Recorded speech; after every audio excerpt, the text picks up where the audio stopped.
ബലാത്സംഗ കേസുകളിൽ രാഹുൽ മാങ്കൂട്ടത്തിൽ എംഎൽഎക്ക് ആശ്വാസവും തിരിച്ചടിയും. ആദ്യ കേസിൽ 15 വരെ ഹൈക്കോടതി അറസ്റ്റ് തടഞ്ഞു.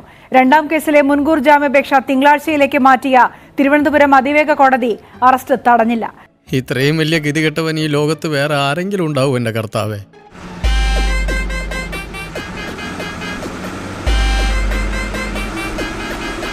ഒരു രാഹുൽ ഒളിവിലാണെങ്കിൽ മറ്റൊരു രാഹുൽ ജയിലിലാണ്. മറ്റാരുമല്ല, രാഹുൽ മാങ്കൂട്ടത്തിന് വേണ്ടി അനുകൂല വാദങ്ങൾ ഉയർത്തി ഫേസ്ബുക്കിലൊക്കെ പോസ്റ്റ് ഇട്ട Rahul ഈശ്വറാണ്.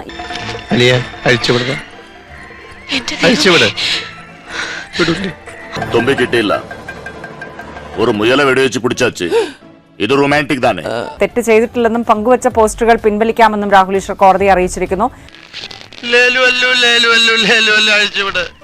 Big breaking now on report.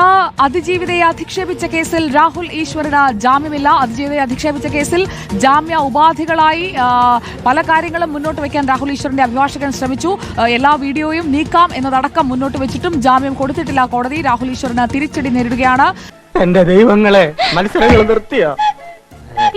ഒരു രാഹുൽ കർണാടകയിലെ വനാന്തരങ്ങളിൽ ഇങ്ങനെ ഓടി നടക്കുമ്പോൾ മറ്റൊരു രാഹുൽ പൂജപ്പുര സെൻട്രൽ ജയിലിലാണ്.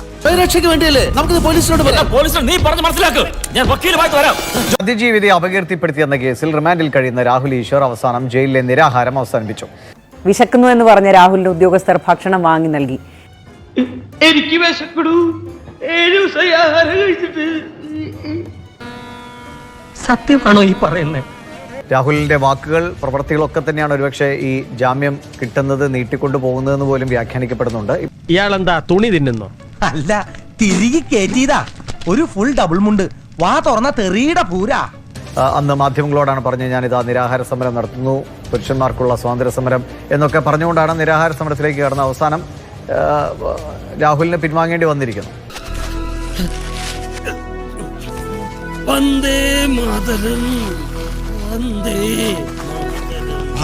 മോള് വിധവയാവുന്ന തോന്നുന്നു.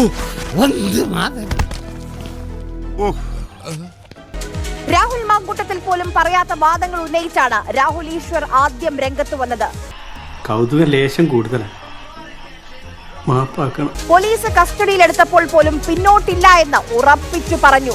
പുരുഷ കമ്മീഷൻ, സ്വാതന്ത്ര്യ സമരം, നിരാഹാരം കടുത്ത പ്രഖ്യാപനങ്ങളായിരുന്നു.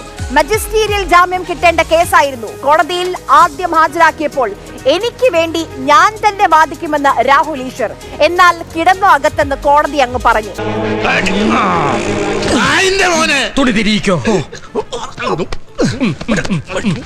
ACJM കോടതി ഇന്ന് ജാമ്യാപേക്ഷ വീണ്ടും പരിഗണിച്ചു.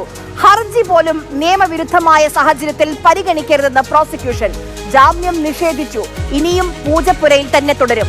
വെള്ളം കുടിക്കാതെ, ഭക്ഷണം കഴിക്കാതെ. നിങ്ങൾക്ക് ഓർമ്മയുണ്ടോ മാങ്കൂട്ടത്തിന് വേണ്ടി മിനിറ്റിന് വീഡിയോ തയ്യാറാക്കിയ ആ ലാപ്ടോപ്പിന്റെ പാസ്വേഡ് ഇതുവരെ രാഹുൽ ഈശ്വർ കൊടുത്തിട്ടില്ല. എല്ലാം ഈശ്വരന്റെ ഓരോ കളികൾ. എനിക്കതല്ല, തലക്കോളം കയറി കഴിഞ്ഞ മനുഷ്യന്മാർ ഇങ്ങനെ കാണിച്ചു.